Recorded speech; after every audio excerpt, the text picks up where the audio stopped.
Então, irmãos queridos, vamos à palavra de hoje. Abra sua Bíblia, carta de Paulo aos Colossenses. Vamos ler novamente versos 13 a 23, uma boa leitura. Verso 13, olha aqui que coisa linda. Ele nos libertou do império das trevas e nos transportou para o reino do Filho do seu amor. O que eu encontro no reino?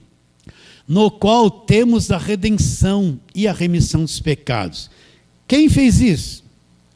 Ele é a imagem do Deus invisível, é o primogênito de toda a criação, pois nele foram criadas todas as coisas, nos céus e sobre a terra, as visíveis e as invisíveis, sejam tronos, sejam soberanias, quer principados, quer potestades, tudo foi criado por meio dele e para ele.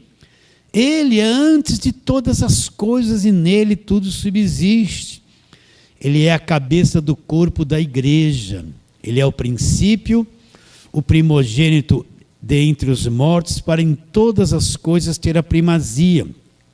Porque aprouve a Deus que nele residisse toda a plenitude da divindade, e que havendo feito a paz pelo sangue da sua cruz, por meio dele reconciliasse consigo mesmo todas as coisas, em quais níveis? Quer sobre a terra e quer nos céus. E a vós outros, que vocês eram estranhos e inimigos na mente, no entendimento, pelas vossas obras malignas, agora, porém, vos reconciliou no corpo da sua carne, mediante a sua morte.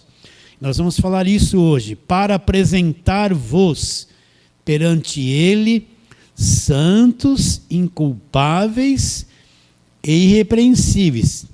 Sou eu que me apresento diante de Deus santo, sem culpa e irrepreensível? Não.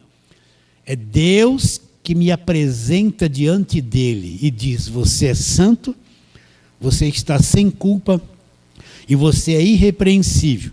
Se é que permaneceis na fé, alicerçados e firmes, não vos deixando afastar da esperança do evangelho que ouvistes e que foi pregado a toda a criatura debaixo do céu, do qual eu, Paulo, me tornei ministro. Eu tenho que ter uma visão de mim. Olha, na nova aliança eu tenho uma visão de Deus, da cruz, de Jesus Cristo, tudo direitinho. Mas a nova aliança, ela me dá uma visão de quem eu sou na nova aliança. Ela me faz me ver de uma forma totalmente diferente daquilo que a velha aliança me faz ver. Você pode falar assim: mas pastor, isso é um pouco de presunção. Não, se está escrito que Deus me vê assim, e Deus me apresentou assim, é a forma que ele me vê. Então eu preciso ajustar a minha mente de acordo com a forma que ele me vê. Naturalmente, de tanta lei que veio na nossa cabeça, a gente se vê sempre condenado, pesado, a um triz de perder a salvação, sempre mal, né? Mas a forma que Deus me vê depois da cruz, depois que eu criei em Jesus Cristo, é totalmente diferente. Ele não leva mais em consideração o meu velho homem, meu passado. Aqueles que está em Cristo é uma nova criatura. Cantamos isso hoje. As coisas velhas, o passado, quem nós somos, tudo se passou e acabou. Tudo se fez novo. Então eu preciso me ver neste, tudo se fez novo. Agora, como Deus pode dizer que Deus me apresenta para Ele mesmo? Ele me apresenta santo, inculpável e irrepreensível. Como que Deus pode dizer que Ele me apresenta diante dEle nessa condição? Então, para que eu possa entender isso, vamos explicar as mesmas coisas. Vamos lá, Romanos, capítulo número 3. É o arroz com feijão, Romanos 3. Vamos ler o verso 24. Romanos 3, verso 24. Tem duas palavrinhas aqui gloriosas. Isso aqui é o evangelho da graça de Deus. Isso é grande, é poderoso, né? Romanos 3, 24. Vamos lá. Sendo justificados como gratuitamente por sua graça.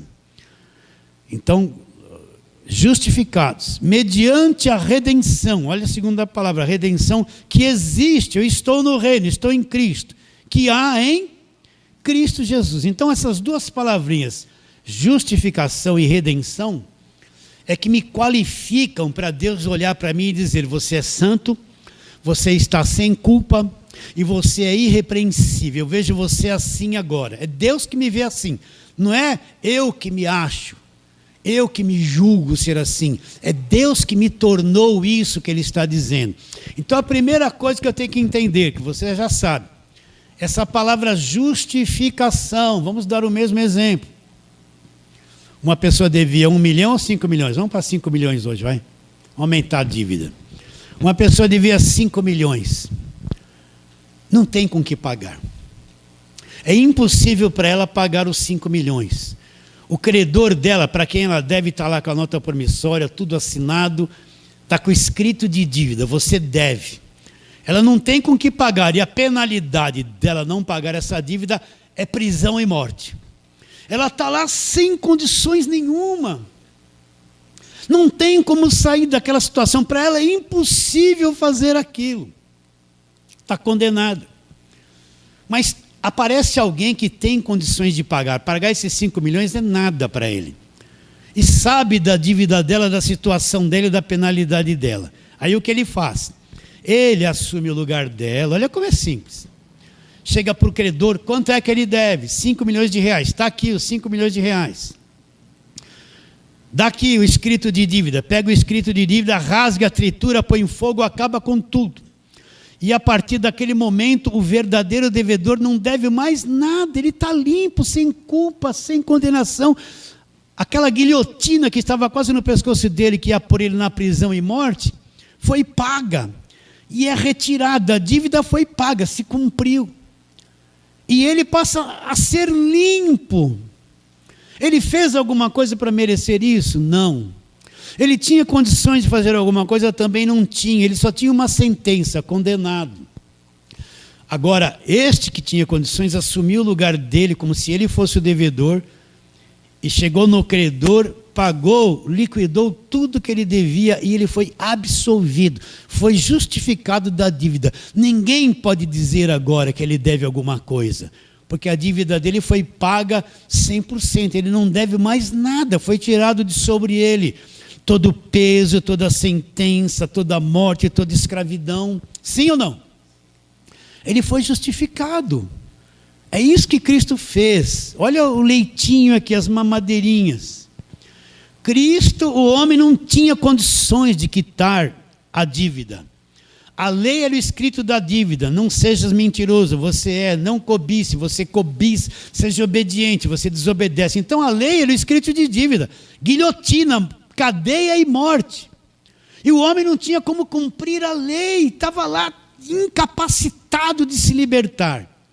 Então Cristo vem, assume o lugar dele, chega diante da lei, cumpre tudo aquilo, paga tudo que o homem devia e liberta o homem do cativeiro, da morte, da escravidão.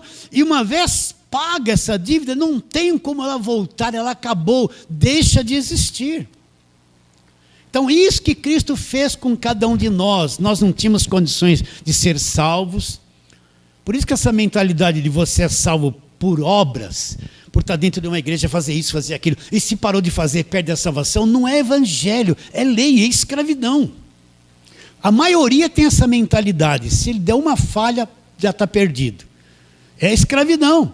Então, Cristo fez isso por nós, ele assumiu o nosso lugar, pagou a nossa dívida, pegou o escrito da dívida, cancelou, cravou na cruz, liquidou tudo e o benefício veio para nós. E ele nos justificou. Ele tinha poder para fazer isso. Nós não tínhamos. E a partir do momento que ele me justificou, a dívida deixou de existir. Nada mais pode vir a mim cobrar uma coisa que acabou na cruz. Então na cruz ele levou o seu pecado? Levou. Levou as maldições da desobediência da lei? Levou. Levou as prisões? Levou. Levou a culpa? Levou. Levou a tua condenação? Levou. Ele levou tudo e liquidou, pagou para sempre, acabou. A partir de agora você está limpo de tudo que te condenava. Está ou não está? Então você agora é um justificado. Cristo te justificou. Agora olha que coisa linda, eu não tive participação. Eu não dei um dinheiro para obter isso. Eu não fiquei na igreja fazendo uma vigília para alcançar isso. Eu não subi no monte para gritar a noite toda para ser feito isso. Não foi porque eu mudei de roupa, eu pus uma roupa mais curta, pus uma roupa mais comprida que eu consegui isso. Não foi porque eu saía, eu parei de sair, agora só vivo dentro da igreja que eu consegui isso. Não, é impossível para o homem justificar-se a si mesmo. Mas Cristo me justificou. E quando eu criei em Cristo, eu fui justificado de ponta a ponta. Para sempre. Sendo justificados, acabamos de ler, gratuitamente por sua graça, mediante o que? A redenção que existe em Cristo Jesus. Então, como Deus pode me chamar de santo, sem culpa, irrepreensível? Não é baseado em obras, em campanhas, em votos. É baseado no que Cristo fez. Então, o que Cristo fez é tão grande, é tão perfeito, é tão limpo, é tão poderoso, e foi atribuído a mim, que agora o Cristo me santificou, me limpou, me torna irrepreensível aos olhos de Deus pela grandeza da obra que Ele fez, não por mim. Se localizou aí? Então, eu não tenho condições de herdar nem produzir um resultado desse para mim. Mas Cristo teve. Então, quando Deus me olha, agora Ele me olha através da cruz, me olha através do sacrifício. Se Ele fosse me olhar de acordo com a lei, ia me ver manchado, condenado, cheirando mal. Mas Cristo removeu a velha aliança. Agora, Deus me olha baseado no que Cristo fez. Então, o que Cristo fez é tão perfeito que Deus me olha santo, me olha sem culpa, me olha irrepreensível, porque Cristo removeu tudo isso da minha vida. Removeu ou não removeu? Não tem mérito humano, não tem obra própria, não tem disciplina que faça isso, não tem pagamento de preço, não existe nada que o homem possa fazer que lhe dê essa condição. Mas no Evangelho da Graça de Deus, olha lá, sendo justificados gratuitamente. Cristo pagou o que eu devia, para mim é de graça. Sendo justificados gratuitamente, mediante a sua graça. Gratuitamente, mediante a graça. Então é assim que Deus te vê. Deus não está te vendo mais o condenado. Presta atenção, meus irmãos. Olha, isso é tão fácil, ao mesmo tempo tão difícil. Quem tem a mentalidade da lei vai dizer que isso que eu estou dizendo é do diabo. Ele vai dizer. Mas Deus está te olhando agora, baseado no que Cristo fez, uma pessoa limpa, sem culpa, irrepreensível. Aí você se olha e fala assim, mas eu estou preso num corpo da carne, sujeito a um montão de erro, e você acha que Deus não sabe disso? Quer ver uma coisa sobre o teu corpo? Vamos lá, Romanos, capítulo de número 8, nós estamos no capítulo 13. Vamos ler, Romanos 8, 10. Você está preso a um defunto que só programado para produzir morte e mau cheiro. Então, Romanos 8, 10. Abra a Bíblia aí e veja, eu quero que você veja o que está escrito. Todos já acharam? Olhará, se porém Cristo está em vós, o corpo, na verdade, está o quê? Morto. O corpo está o quê? Morto por causa do pecado. Mas, olha lá, mas o Espírito, você lá por dentro, mas o Espírito é vida por causa da justiça. Que justiça? A justiça da cruz. Então você está preso a um defunto, um corpo morto por causa do pecado, programado para produzir morte, fazer coisa errada. O tempo todo o teu corpo produz morte nos teus pensamentos, morte nas tuas emoções, morte. É o corpo da morte. Agora você não é mais esse corpo da morte, você só está preso nele. O que Paulo fala? O teu espírito, o teu homem interior agora é vida, por causa da justiça. Qual justiça? Minha? Não, a justiça que vem da cruz. Então você está preso a um defunto que cheira mal todo dia. A nossa grande libertação é quando esse defunto ficar por aqui e voltar ao pó. Então Deus não vai mais levar em consideração esse teu corpo que Ele produz, porque é um corpo podre, morto. A única coisa que você tem que fazer é não deixar Ele reinar na tua vida. É viver pelo Espírito, fazer tudo que é certinho. Lá no Espírito você sabe o que é certo. Você vai falar uma mentira, mas lá dentro você falou, é mentira. Você não sabe? Você mente, mas sabe que é errado. Sim ou não? Então você é mentiroso, hein? E eu também. Não é verdade? A nossa única batalha é contra a carne, não deixar a carne ser muito forte e dominar 100% a tua vida. Mas o que a carne produzia é morte. Já foi resolvida por Cristo na cruz. É o corpo da morte e o corpo do pecado. Então, esse nosso corpo aqui, essa natureza humana é uma coisa horrível.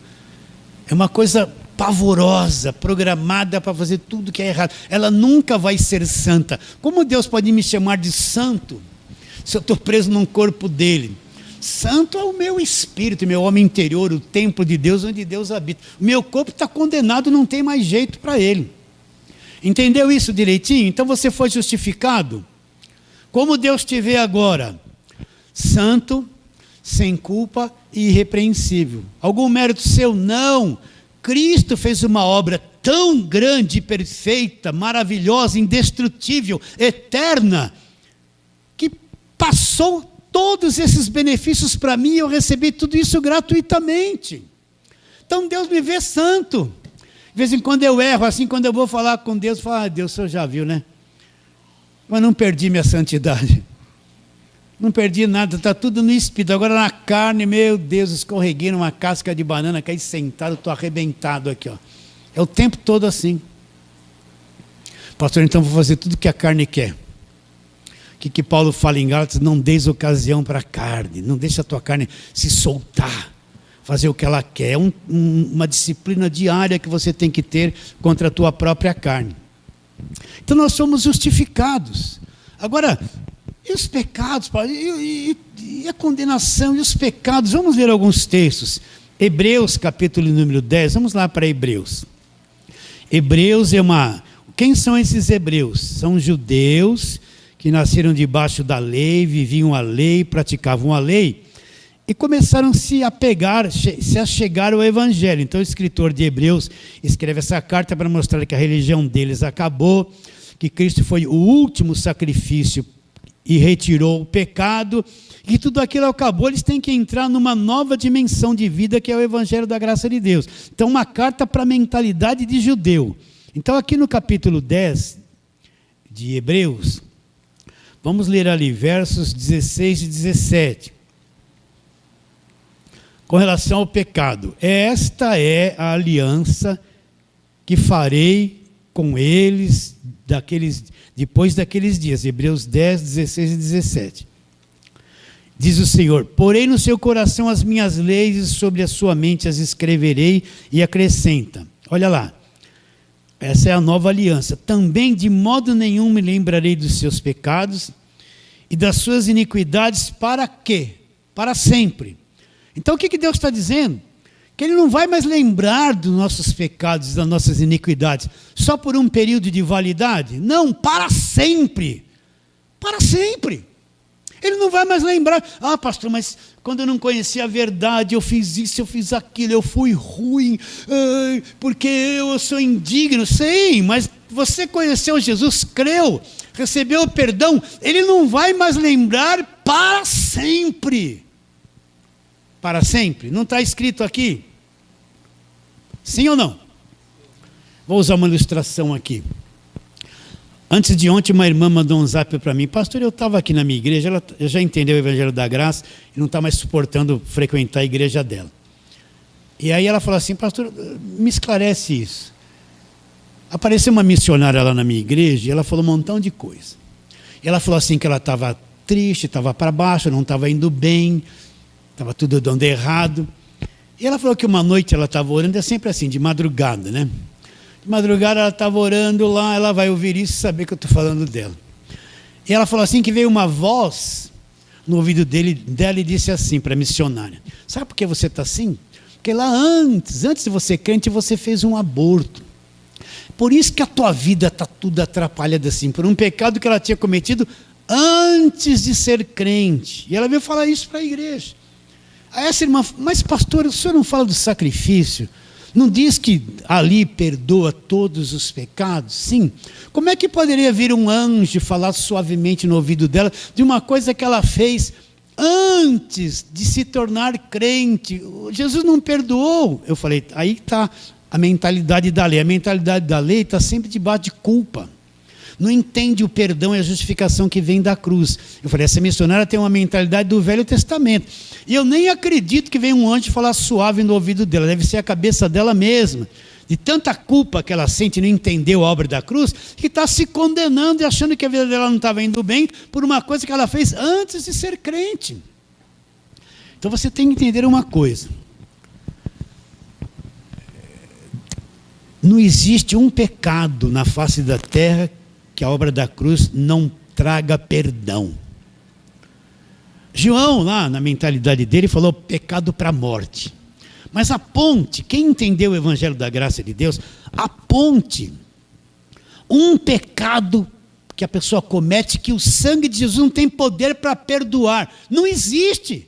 Se o sangue que derramou na cruz, uma pessoa comete uma coisa que não tem, mesmo que ela creia em Cristo, não vai ter perdão, então ele falhou, não foi perfeito o sacrifício da cruz.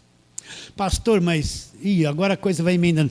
Mas quem pecar sobre o Espírito Santo? Presta atenção, meu irmão. Jesus fez milagres, aqueles judeus, fariseus, diziam assim, é por meio do Beelzebu, maioral dos demônios, que ele faz essas coisas. Judeus, gente da lei, contra Jesus, dizendo que ele tinha demônio, por isso que ele fazia essas coisas.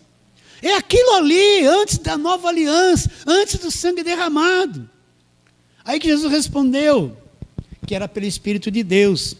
Mas tudo seria perdoado aos homens, mas a blasfêmia do Espírito Santo não seria perdoada. Ele falou isso antes ou depois da cruz? Depois da cruz, gente. O sangue tinha sido derramado quando ele fala isso? Não, a nova aliança está em vigor. Não está em vigor, então isso aí era um pecado que não seria perdoado, porque estavam debaixo da lei. Depois da cruz, até isso é perdoado. Você entendeu? Então, quando é que ele vai se lembrar dos meus pecados? Nunca mais ele vai lembrar dos meus pecados. Se livra do teu passado. Se de vez em quando vem na tua consciência alguma acusação, opa, estou na graça de Deus. Pode eliminar esse pensamento que Deus não está te acusando mais de nada.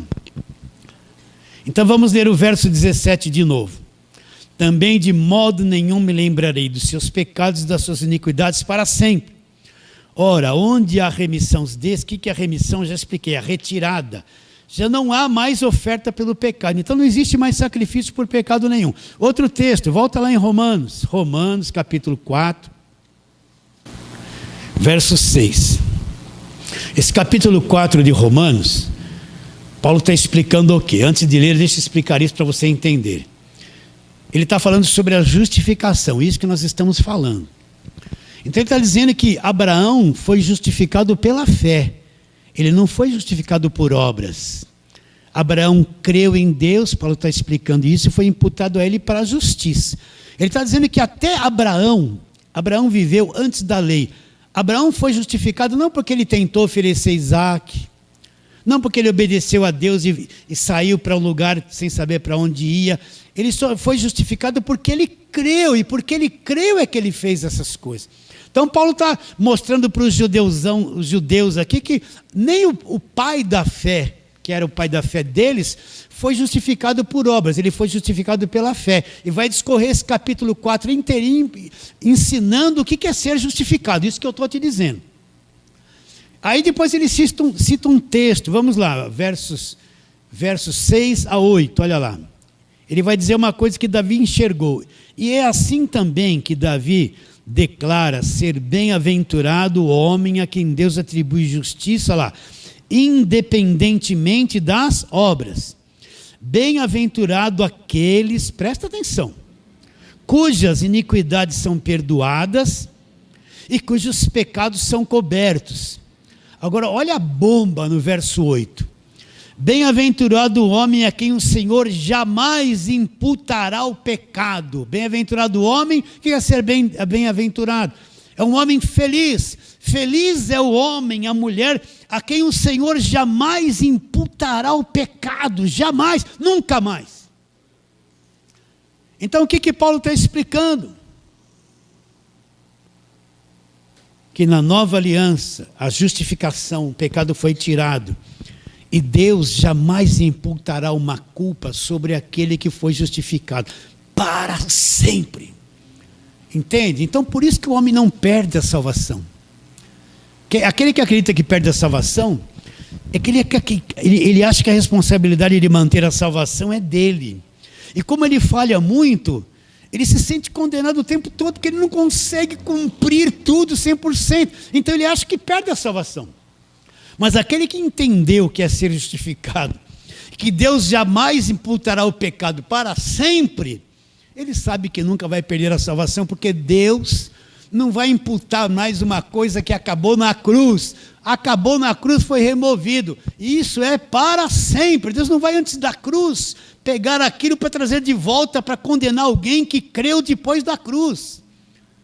Entendido sobre isso? Então nós somos justificados. É por isso que Deus me vê santo, sem culpa e irrepreensível. Só mais uma coisinha. A outra palavrinha, vou ser rápido aqui.